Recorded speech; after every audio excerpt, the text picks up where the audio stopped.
Good morning. All of you welcome to our Max Ma'am channel. நான் உங்க maths teacher பேசுகிறேன். என்ன பண்ணுறீங்க? நல்லா படிக்கிறீங்களா தங்கம்?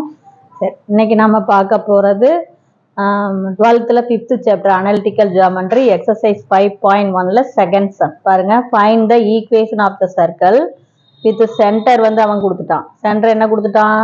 2, -1 and passes through the point 3, 6 in standard form. Equation of the சர்க்கிளை ஸ்டாண்டர்ட் ஃபார்மில் கண்டுபிடிக்கணும். அதுக்கு ரெண்டு குறிப்பு கொடுத்துருக்கான். ஒன்று சென்டர் கொடுத்துருக்கான், இன்னொன்று அந்த சர்க்கிள் பாசஸ் த்ரூ 3, 6 கொடுத்துட்டான். கணப்பார் இந்த படத்தில் சென்டர் வந்து 2, -1 கொடுத்துட்டான். அந்த சர்க்கிள் எந்த பாயிண்ட் வழியாக போகுதா? 3, 6 வழியாக போகுதா? ஆக மொத்தம் இந்த கணக்கில் நமக்கு ரெண்டு வேலை. ஒன்று ரேடியஸ் கண்டுபிடிக்கணும், அப்புறம் தான் ஈக்குவேஷன் ஆஃப் த சர்க்கிள் போட முடியும். சென்டரும் ரேடியஸும் கொடுத்தா தான் நமக்கு ஃபார்முலா தெரியும். அப்போ இந்த ரேடியஸை கண்டுபிடிக்கிறதுக்காகத்தான் இந்த குறிப்பு. இந்த circle bosses through the point. மொத்தம் டிஸ்டன்ஸ் பிட்வீன் த ரேடியஸ் அப்படிங்கிறது என்ன? Distance between the centre and the point bosses through the point. புரியுதா? அப்போ இந்த ரேடியஸ் ஆர் எப்படி கண்டுபிடிக்கணும் அப்படின்னா, ஆறு நம்ம என்ன பண்ணோம், இது இந்த ரெண்டு பாயிண்ட்டுக்கு இடைப்பட்ட டிஸ்டன்ஸ் கண்டுபிடிக்கணும். அப்போ தேர்ஃபோர் டிஸ்டன்ஸ் எப்படி கண்டுபிடிக்கணும்? இந்த ரெண்டாவது பாயிண்ட்ல இருந்து மொதல் பாயிண்டை கழிக்கலாம், அல்லது மொதல் பாயிண்ட்ல இருந்து ரெண்டாவது பாயிண்டை கழிச்சு ஸ்கொயர் பண்ணும் ரூட்டுக்குள்ள.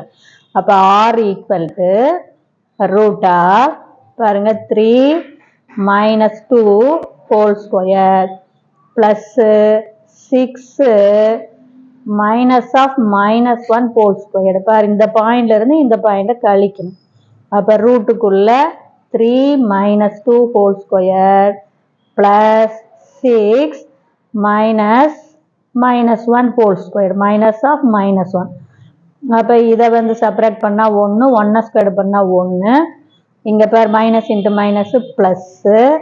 அப்போ 6 1 7 ஸ்கொயர் பண்ணால் 49. அப்போ ரூட்டுக்குள்ளே 50. இப்போ ஈக்குவேஷன் ஆஃப் த சர்க்கிள். சென்டருக்கு நம்ம என்ன நேம் கொடுப்போம்? H, radius R. அப்போ formula x - h whole square plus y - k whole square equal to R square. அப்போ x - h வந்து நமக்கு 2 whole square plus y - k பாருங்க -1 சப்ஸ்டிட்யூட் பண்ணும்போது -1 +1 ஆயிரும். புரியுதத்தங்க?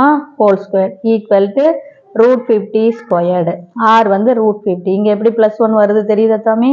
இங்கே ஃபார்முலாவில் ஒரு மைனஸ், கேவில் ஒரு மைனஸ். அப்போ மைனஸும் மைனஸும் ப்ளஸ்.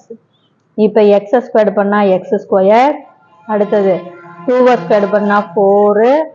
இது மூணையும் பெருக்கி போட்டிங்கன்னா 2 2s are 4x -4x. அதே மாதிரி ஒய்யை ஸ்கொயர் பண்ணால் ஒய் ஸ்கொயர் ப்ளஸ் 1 ஸ்கொயர் பண்ணால் 1.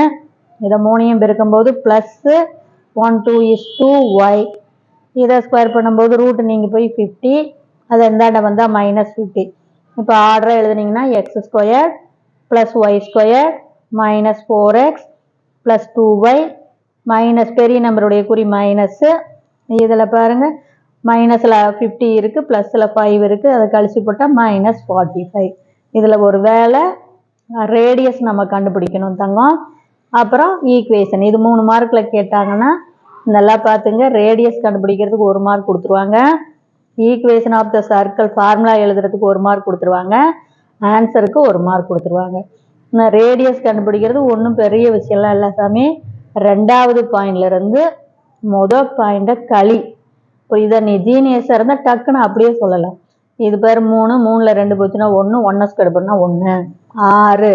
இதை கழிக்கும்போது -1 +1 6 1 7 ஸ்கொயர் பண்ணால் 49. அப்போ ரூட்டுக்குள்ளே 1 + 49 √50 அப்படின்னு ஒன்று அப்படியே டக்குன்னு சொல்லிடலாம். புரியுதா தங்கம்? Wish you all the best. Thank you.